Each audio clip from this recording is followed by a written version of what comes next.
ان صحابہ کا سرخیل، ان صحابہ کا امام جس کو ابو بکر صدیق رضی اللہ تعالیٰ عنہ کہا جاتا ہے۔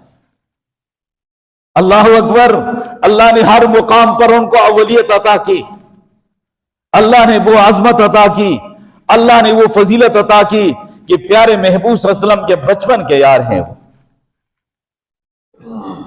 اور پیارے محبوب صلی اللہ علیہ وسلم کے ساتھ ان کا بچپن سے رہا، جوانی میں رہا، شادی کا جو دوست جس کو کہتے ہیں ابو بکر صدیق رضی اللہ عنہ۔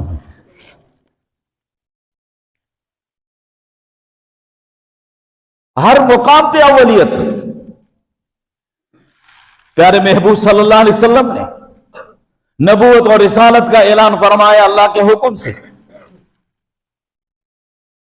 اور لوگوں کو اعلان کر کے بتایا کہ ایھا الناس قولوا لا الہ الا اللہ تفلحوا، لوگوں لا الہ الا اللہ کہہ دو کامیاب ہو جاؤ گے۔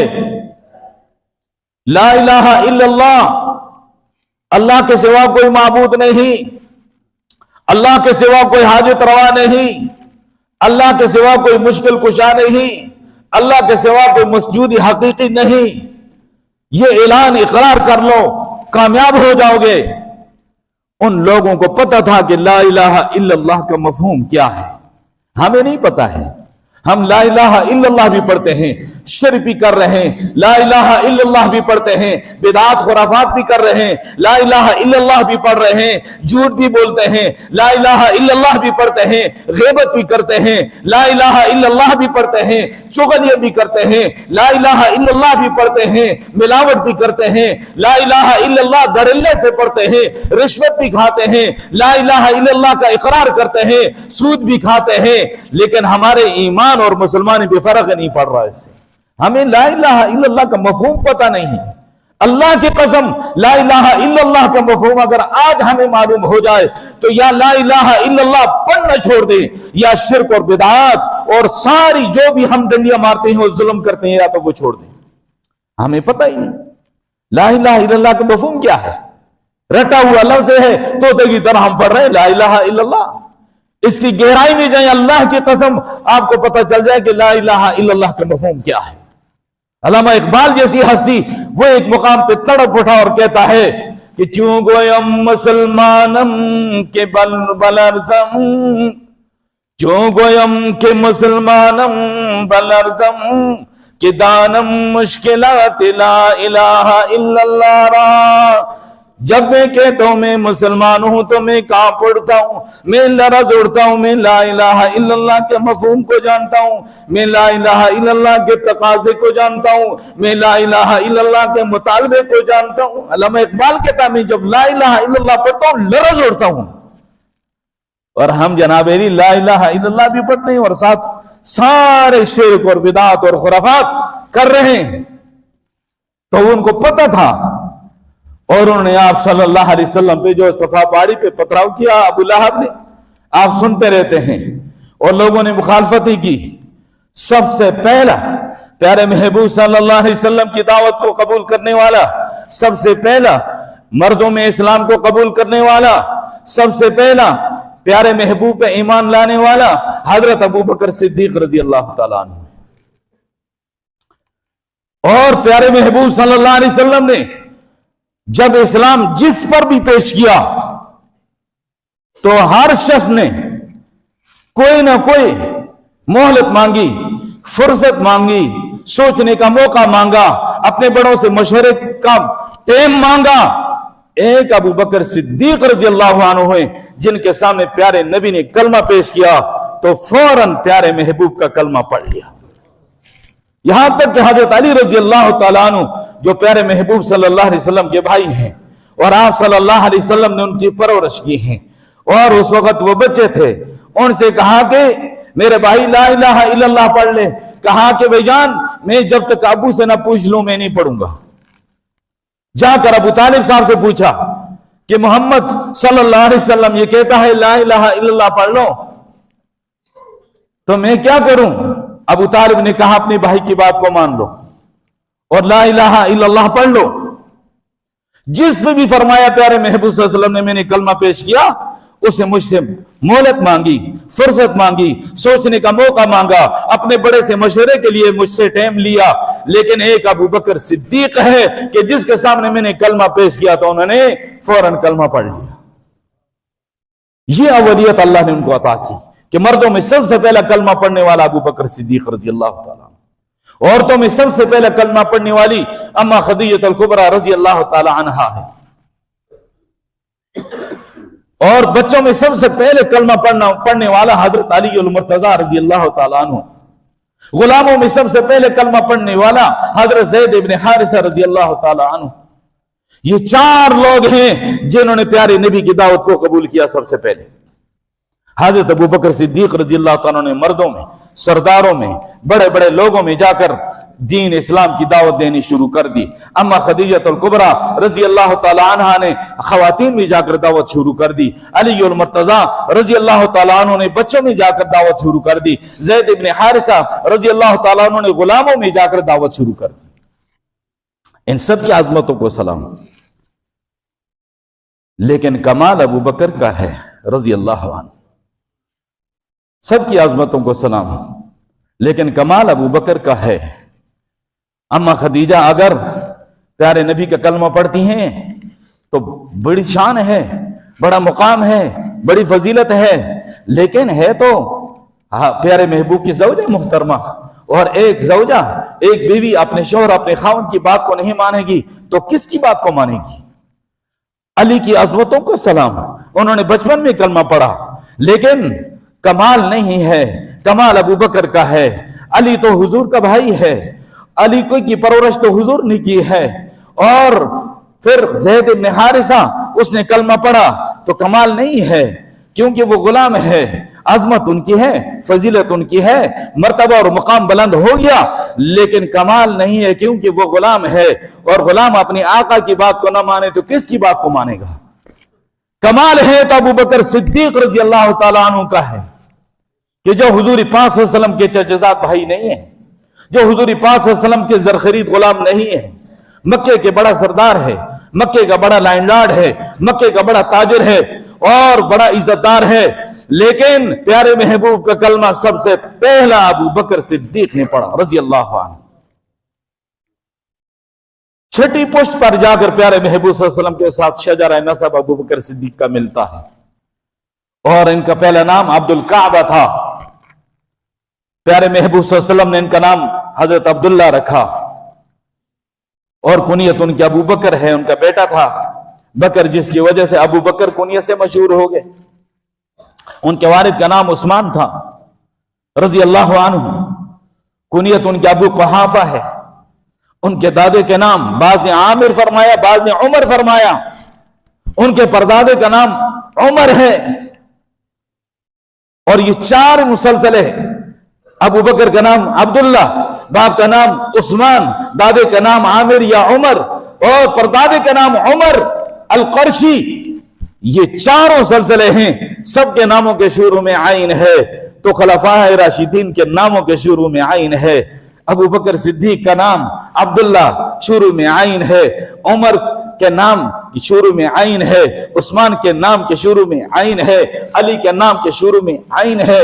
عین پہ اللہ نے نقطہ نہیں رکھا، ان عظیم ہستیوں کی شان پہ کوئی انگلی نہیں اٹھا سکتا، ان میں کوئی داغ و نقطہ اللہ نے نہیں رکھا ہے، یہ وہ عظیم ہستیاں ہیں۔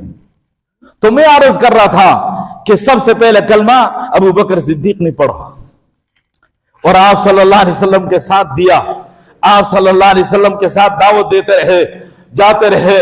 دنیا کے اس وقت کے لحاظ سے بڑے بڑے تاجر آتے تھے، بڑے بڑے لوگ آتے تھے، اس موقع پہ پیارے محبوب کے ساتھ کھڑے ہو کر اسلام کی دعوت دی، اور دنیا کی غفلتوں میں ڈوبے ہوئے لوگ جو دنیا کے میلوں میں، بازاروں میں، اور اس وقت کے لحاظ سے جو بڑے بڑے ان کے پروگرامات ہوتے تھے شعر و شاعری کے، ان میں ان غفلت میں ڈوبے ہوئے لوگوں میں جا کر کلمہ کی دعوت دی پیارے محبوب کے ساتھ مل کر ابو بکر صدیق نے، اور آپ صلی اللہ علیہ وسلم کے ساتھ کھڑے رہے، یہاں تک کہ آپ صلی اللہ علیہ وسلم کو اللہ نے عرشوں پہ بلا لیا، معراج کے لیے تشریف لے گئے۔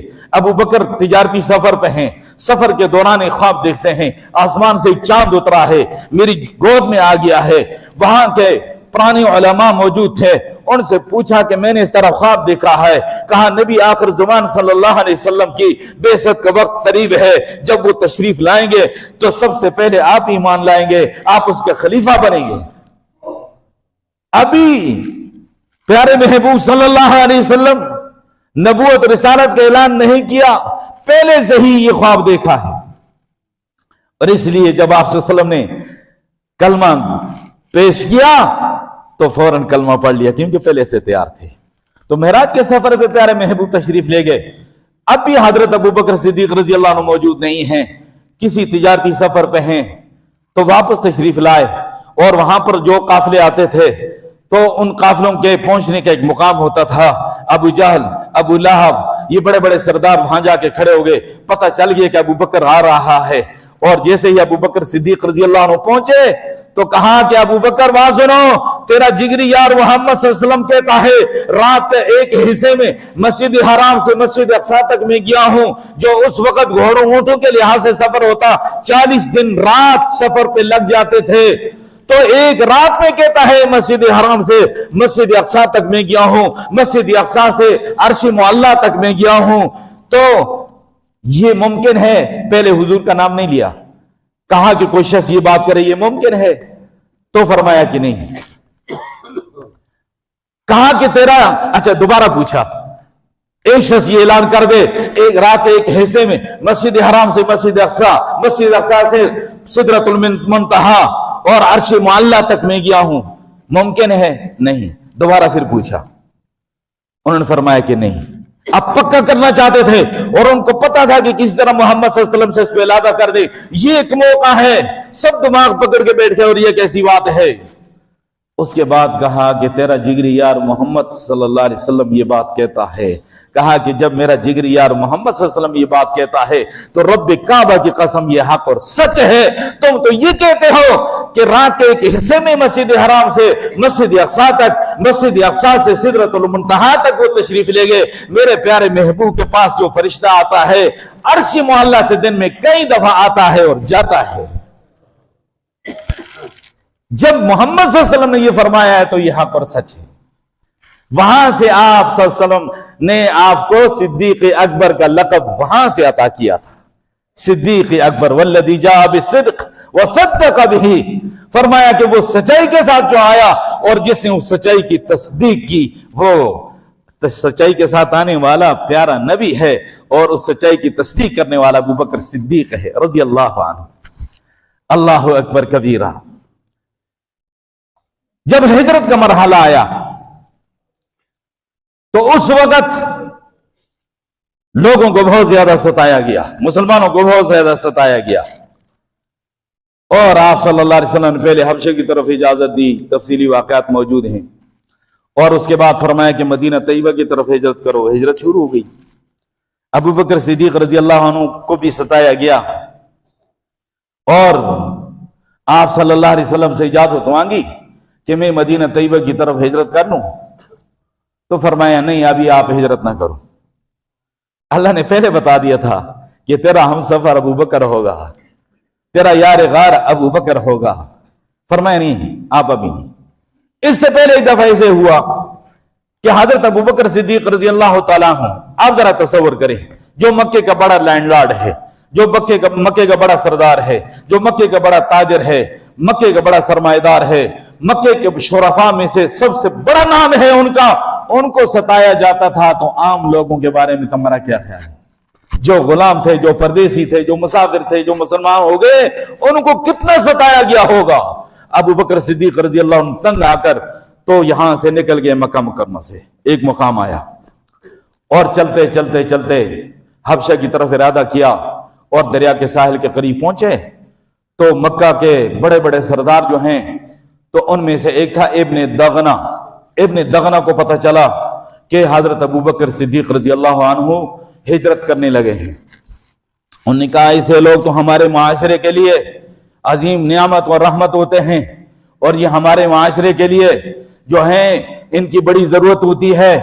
اور یہ شخص یہاں سے چلا گیا، وہ پیچھے بھاگا اور جاتے جاتے ابوبکر صدیق رضی اللہ تعالیٰ عنہ سے ملا اور کہا کہ میں آپ کو پناہ دیتا ہوں. اس وقت پناہ دیتے تھے لوگ، میں آپ کو پناہ دیتا ہوں اور آپ نہ جائیں، اپنا یہ ارادہ ملتوی کر دیں۔ انہوں نے کہا بات یہ ہے کہ میں آزادی کے ساتھ اللہ کا نام لینا چاہتا ہوں، میں آزادی کے ساتھ عبادت کرنا چاہتا ہوں، میں آزادی کے ساتھ قرآن پڑھنا چاہتا ہوں، مجھے یہاں نہ نماز پڑھنے دیتے ہیں، نہ مجھے قرآن پڑھنے دیتے ہیں، نہ مجھے عبادت کرنے دیتے ہیں، لہٰذا میں تو اپنا ارادے پہ میں حبشے کی طرف ہجرت کرنے لگا ہوں۔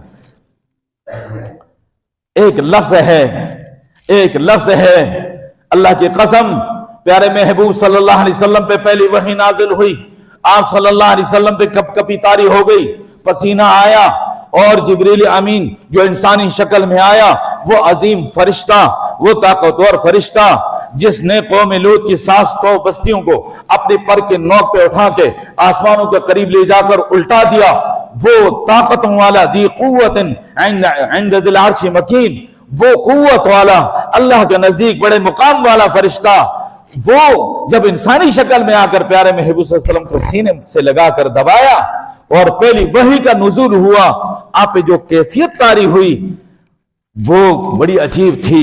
آپ گھر میں تشریف لے گئے اور اما خدیجہ الکبریٰ رضی اللہ تعالیٰ عنہ سے فرمایا زمیلونی زمیلونی دثرونی، مجھے کمبل اڑاؤ، مجھے لحاف اڑاؤ، مجھے پسینہ آ رہا ہے، مجھے ٹھنڈ لگ رہی ہے۔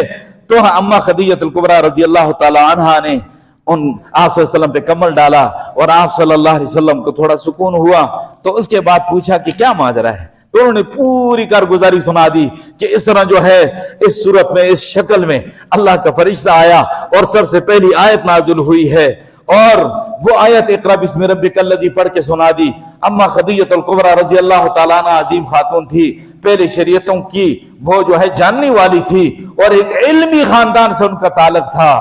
وہ فرماتی ہیں کہ میں تو اسی انتظار میں تھی، میں تو پہلے سے اس انتظار بھی تھی کہ یہ مرحلہ کب آئے گا، آپ کیوں پریشان ہو رہے؟ اللہ اکبر۔ انہوں نے جو تسلی دی پیارے محبوب صلی اللہ علیہ وسلم کو، وہ الفاظ یہ تھے واللہ، اللہ کی قسم، لا یخزیک اللہ ابدا، اللہ اب آپ کو کبھی بھی رسوا نہیں کرے گا، ضائع نہیں کرے گا، کیونکہ انک لتصل الرحم، تو صلہ رحمی کرتا ہے، وتقری الضیف، تم مہمانوں کا اکرام کرتا ہے، وتحمل الکل، تم کمزوروں کا بوجھ اٹھاتا ہے، وتکسب المعدوم، تو اپاہج لوگوں کو کما کر دیتا ہے، کلا واللہ لا یخزیک اللہ ابدا، اللہ کی قسم اللہ آپ کو کبھی ضائع نہیں کرے گا۔ یہ عظیم صفات اللہ نے آپ میں رکھی۔ یہ الفاظ ابن دغنہ نے حضرت ابوبکر صدیق رضی اللہ تعالیٰ عنہ کو جب پکڑا ہاتھ سے تو کہا انک لتصل الرحم وتحمل الکل وتکسب المعدوم وتقری الضیف، ابو بکر تیرا جیسا عظیم ہیرا ہمارے اس معاشرے سے چلا گیا، ہم تو محروم ہو جائیں گے، میں آپ کو نہیں جانے دوں گا۔ تو صلہ رحمی کرنے والا ہے، تو مہمانوں کا اکرام کرنے والا ہے، تو لوگوں کے بوجھ اٹھانے والا ہے، تم اپاہج لوگوں کو کما کر دینے والا ہے، میں تجھے نہیں جانے دوں گا۔ ابن دغنہ ابو بکر صدیق کو واپس لے کر آ گیا۔ یہ الفاظ ابن دغنہ نے حضرت ابوبکر صدیق رضی اللہ تعالیٰ عنہ کے متعلق فرمائے، جو الفاظ اما خدیجہ الکبریٰ رضی اللہ تعالیٰ عنہ نے پیارے محبوب کے متعلق فرمائے۔ کتنی مماثلت ہے اور کتنی مشابہت ہے پیارے محبوب صلی اللہ علیہ وسلم میں اور آپ کے اس جانثار میں۔ تو بہرحال ان کی شان اور ان کے مقام، ان کی عظمت اور فضیلت کے حوالے سے تو چند جملے بھی میں عرض نہ کر سکا، لیکن انشاءاللہ آئندہ اس موضوع پہ مزید بات ہوگی۔ اللہ ان عظیم ہستیوں کی سچی محبت ہمیں نصیب فرمائے۔ وآخر دعوانا الحمدللہ۔